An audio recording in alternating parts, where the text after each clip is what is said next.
നമസ്കാരം, ഞാൻ Arya. Chemmanur International Jewellers Kaumudi ഹെഡ്ലൈൻസിലേക്ക് സ്വാഗതം. Powered by Fortune Industries, presented by Baba Easy English in association with High Sleep Mattresses. നെറുകേടിലെ വിചാരണ. അപ്രതീക്ഷിത രാജിയിലും മണിക്കൂറുകൾക്കുള്ളിലെ നിതീഷിന്റെ ചേരിമാറ്റത്തിലും ജെഡിയുവിൽ കലഹം രൂക്ഷം. മഹാസഖ്യത്തെ പൊളിച്ച് രാഷ്ട്രീയ സമവാക്യങ്ങൾ തിരുത്തിയ നിതീഷിന്റെ നടപടിയിൽ ദേശീയ അധ്യക്ഷൻ ശരത് യാദവിന് എതിർപ്പെന്ന റിപ്പോർട്ട്. നേതാക്കളുടെയും എംപിമാരുടെയും അടിയന്തര യോഗം വിളിച്ച് ശരത് യാദവ് രാഹുൽ ഗാന്ധിയുമായി കൂടിക്കാഴ്ച.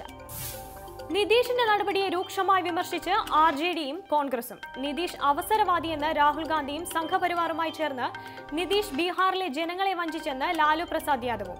രാജി മുൻകൂട്ടി തയ്യാറാക്കിയ തിരക്കഥയെന്ന് തേജസ്വി യാദവ്. നിതീഷ് കുമാർ കളം മാറ്റി ചവിട്ടിയത് സ്വാർത്ഥ ലാഭങ്ങൾക്കും അധികാരത്തിനും വേണ്ടിയെന്ന് രാഹുൽ ഗാന്ധി. അധികാരത്തിനായി എന്തും ചെയ്യുന്ന ആദർശ ശുദ്ധിയില്ലാത്ത നേതാക്കളാണ് ഇന്ത്യൻ രാഷ്ട്രീയത്തിന്റെ ശാപമെന്നും കോൺഗ്രസ് ഉപാധ്യക്ഷൻ. അതിനിടെ ഏറ്റവും വലിയ ഒറ്റകക്ഷിയായിട്ടും സർക്കാർ ഉണ്ടാക്കാൻ ക്ഷണിക്കാത്ത ഗവർണറുടെ നടപടിക്കെതിരെ സുപ്രീം കോടതിയെ സമീപിക്കുമെന്ന് തേജസ്വി. നിതീഷിന് പിന്തുണയില്ല. രാഷ്ട്രീയ സമവാക്യങ്ങൾ തിരുത്തി BJPക്കൊപ്പം നിതീഷ് ചേക്കേറിയതിനു പിന്നാലെ ജെഡിയുവിൽ കലഹം രൂക്ഷം. തീരുമാനത്തിൽ കടുത്ത അതൃപ്തി അറിയിച്ച് പാർട്ടി കേരള ഘടകം. ജെഡിയുമായുള്ള ബന്ധം ഉപേക്ഷിച്ചെന്ന MP വീരേന്ദ്രകുമാർ. നിതീഷിന്റെ തീരുമാനം ഞെട്ടിച്ചു. ഹിന്ദുത്വ പ്രത്യയശാസ്ത്രം ഒരു കാലത്തും അംഗീകരിക്കാനാവില്ലെന്ന് വിശദീകരണം. MP സ്ഥാനം രാജിവെക്കേണ്ടി വന്നാലും നിതീഷിന്റെ ഈ തീരുമാനത്തിനൊപ്പം നിൽക്കില്ല. സംസ്ഥാന ഘടകം ശക്തമായ ഭാഷയിൽ തന്നെ എതിർക്കും. ഇത് സംബന്ധിച്ച് ശരത് യാദവുമായി ചർച്ച നടത്തിയിട്ടുണ്ട്.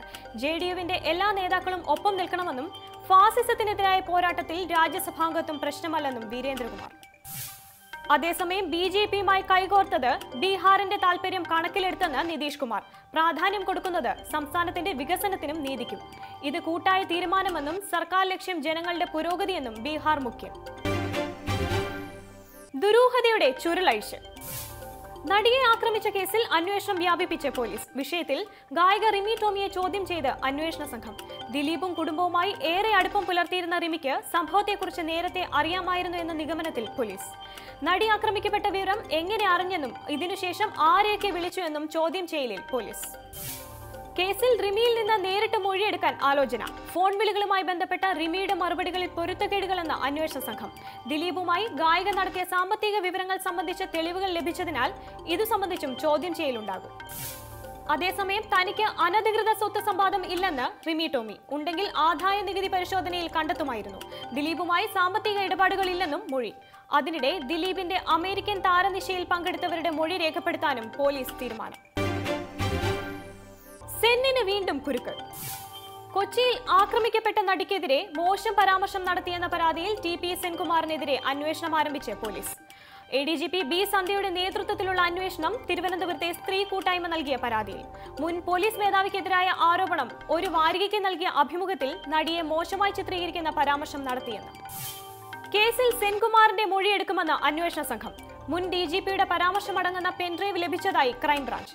തെളിവുകളുടെ അടിസ്ഥാനത്തിൽ സെൻകുമാറിനെതിരെ ജാമ്യമില്ലാ വകുപ്പ് പ്രകാരം കേസെടുക്കുമെന്ന് B സന്ധ്യ. കൂടുതൽ നടപടികൾ പ്രാഥമിക അന്വേഷണത്തിന് ശേഷം തീരുമാനിക്കുമെന്നും വിശദീകരണം.